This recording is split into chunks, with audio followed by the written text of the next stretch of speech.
Cactus মানে এটা যদিও দেখতে ভয়ঙ্কর, কিন্তু ভেতরে কিন্তু অতটা ভয়ঙ্কর বিষাক্ত কিছু নেই। মনে হয় যেন কাঁটাযুক্ত একটা প্ল্যান্ট, কিন্তু এটা অনেক বিষাক্ত পড়ে, এরকম একটা ভুল ধারণা আছে যে মরুভূমির ইয়াটা নিয়ে। তো যেরকমই আমার মূল চরিত্র যে মানসিব, তার হ্যাকার নেম হচ্ছে ক্যাকটাস। তো হ্যাকার শব্দটার সাথে এক ধরনের মনে হয় যেন একটু ক্রাইম ক্রিমিনাল ভাব একটা আছে, কিন্তু এরা আসলে এক ধরনের সোশ্যাল মুভমেন্টও করে। মানসিব মানসিব আমার যে লিড ক্যারেক্টার, সে মানসিব সেই সোশ্যাল মুভমেন্টের, তার চেঞ্জ চায়, সমাজে একটা পরিবর্তন চায়। সেই ইচ্ছা থেকেই কিন্তু হ্যাকার হিসেবে সে নিজেকে গ্রে হেড বা হোয়াইট হ্যাকার বলে। তো আইডিওলজিক্যালি দুটোরই একটা মিল আছে। বাইরের থেকে মনে হবে যেন অনেক কাটাযুক্ত, কিন্তু ভেতরে আসলে অন্য জিনিস। মানসিব ক্যারেক্টারটাও তাই। ক্যাকটাস তার হ্যাকার নেম, কিন্তু মানসিব মানুষ হিসেবে অনেক অন্যরকম। প্রীতমকে এই চরিত্রের জন্য ভাবা কি কারণে, বা একটু যদি জানতে চাই। সে দুর্দান্ত অভিনেতা এবং গায়ক, এটাও বলে নিলাম।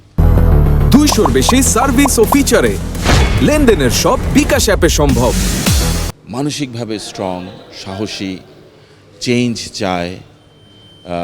যখন কিছু বলতে বা যা দরকার তা বলতে সে দ্বিধা করে না, যা সিক্স সেন্স আছে, এরকম একটা মানুষ চাইছিলাম, যে ধরনের লুক চাইছিলাম।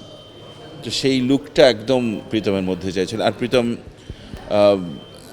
অনলি অপশন হয়ে দাঁড়ায় তখনই যখন আমাদের এক্সক্লুসিভিটি চাইতে গেলে এই সময়ে কম কাজ করা, একটা চার্ম ইনহেরেন্ট আছে, এরকম একটা প্রীতম ছাড়া খুব একটা আশেপাশে পাইনি আমরা।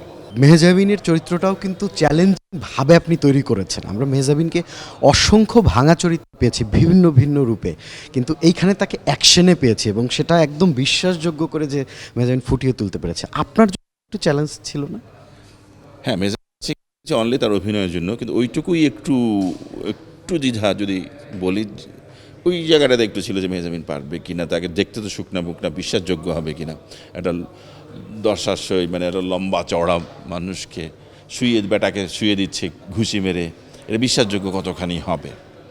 কিন্তু প্র্যাকটিসের পরে যেভাবে সেটা রপ্ত করেছে, আমরা শুটিংয়ের সময় তার বডি ল্যাঙ্গুয়েজ থেকে শুরু করে যে লাইনটা, পারফেকশনটা, যে এক্সপ্রেশনটা দেওয়া দরকার, সেইটা সে অ্যামেজিংলি করেছে। সেই জন্যই মানুষ সবাই চমকে গেছে, আরে এটা তো মেহজাবিন অন্যরূপ।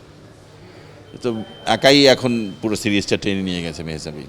কিন্তু আপনাকে একটু এই সময়ের সিনেমার জোয়ারে আমরা আবার একটু কখন পাচ্ছি?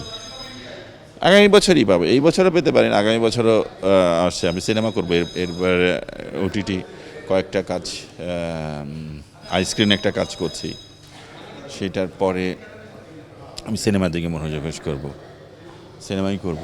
আর সেই বছর আসতে পারে, আগামী বছরও আসতে পারে ইনশাল্লাহ। কাস্টিং হিন্স কি দেয়া পসিবল, বা দিতে চান একটু? না, কাস্টিং এখনই কাস্টিং ভেবে আগে গল্প লিখিনি। আগে আমি স্ক্রিন প্লেটা তৈরি করবো, আমি গল্পটা আগে করবো, তারপরে কাস্টিং ভাববো, এখনই ভাববো না কাস্টিং।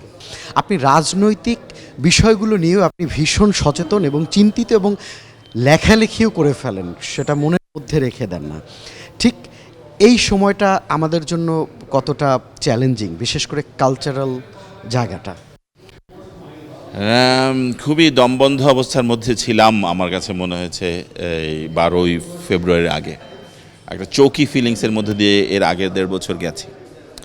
ধীরে ধীরে ধীরে ধীরে নিঃশ্বাস বন্ধ হয়ে আসছিল, এরকম একটা ফিলিংস হচ্ছিল আমাদের সংস্কৃতি কর্মীদের। ছটফট করার মতো অবস্থায়, কেউ গলায় ফাঁস দিয়ে ধরছিল মনে হচ্ছিল।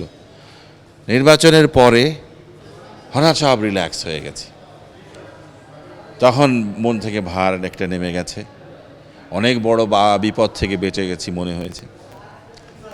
এটা কেন হয়েছে, কেন কাদের ব্যর্থতা, এটা আমি ইয়া করবে না, সময়ই মূল্যায়ন করবে। এই ফিলিংসটা অনেক মানুষেরই হয়েছে। এইবারে ভোটে মানুষজন এই ফিলিংসেরই প্রকাশ করেছে অ্যাকচুয়ালি। তো এখন আশাবাদী, সামনের সময় ভালো আসবে। সাংস্কৃতিক কর্মকাণ্ড আমরা আর ভয় পেয়ে ভয় চিন্তা নিয়ে না এটা বললে কি হবে ওটা এই ভয়টা আর থাকবে না আশা করি। তো একটা আশার জায়গাটা তৈরি হয়েছে। এবার ঈদযাত্রায় অনেক মানুষ দুর্ঘটনায় প্রাণ হারিয়েছে। এত প্রাণ আসলে খুব অতীতে আমরা কমই ধরনের সংবাদ পেয়েছি বা দেখেছি। এইটা নিয়ে আপনার বলার কি আছে এবং ভাবনার কি? এটা আমাদের জাতীয় ব্যর্থতা। আমরা কোথাও আইন মেনে চলি না। এরা আইনকে তোয়াক্কা না করার ফলই এটা। ব্যক্তি জীবনে, পরিবারে, পারিবারিক, সমাজ জীবনে সব জায়গায় আমরা কিছুই মানতে চাই না। মানে আজকাল তো অপরাধ করা আমার কন্টেন্ট এখন করে কি বলে পাইরেসি করে ডাউনলোড করে দেখছে, বলতে গেলে দেখবো বড়াই করে, বাহাদুরি করে। এটাই মানে মনে হয় যেন এটা যে অপরাধ সেটাও মানতে চায় না। এই যে আইন না মানার সংস্কৃতি, এই যে আইন প্রয়োগ করতে যারা যাচ্ছেন তাদের ভেতরেও ঝামেলা ভেজাল, সেই কুফল আমরা এই দিয়ে মানে প্রতিবার দেখে যাই। অ্যাক্সিডেন্ট ওখানে সব কিছু নিয়ম মতো চললে, জায়গা মতো সবাই সব সিগন্যাল মেনে চললে, গাড়িটার ফিটনেস থেকে শুরু করে, ড্রাইভার নির্বাচন থেকে, সময় থেকে শুরু করে, পরিবহনের শৃঙ্খলা থেকে শুরু করে সব কিছু যদি আইন মেনে নিয়ম মেনে হতো, অ্যাক্সিডেন্ট অনেক কম। অ্যাক্সিডেন্ট হবেই, অ্যাক্সিডেন্ট হয়, সব দেশেই হয়, প্রচুর অ্যাক্সিডেন্ট হয়। কিন্তু এটা অনেকভাবে আমাদের এই দেশে যেভাবে যে ধরনের উদ্ভট অ্যাক্সিডেন্ট হয় অনেক দেশে হয় না। তো সেইগুলো নিয়মের মধ্যে আসলে, আইনের মধ্যে আসলে এগুলা অনেক কম করা সম্ভব আমার বিশ্বাস।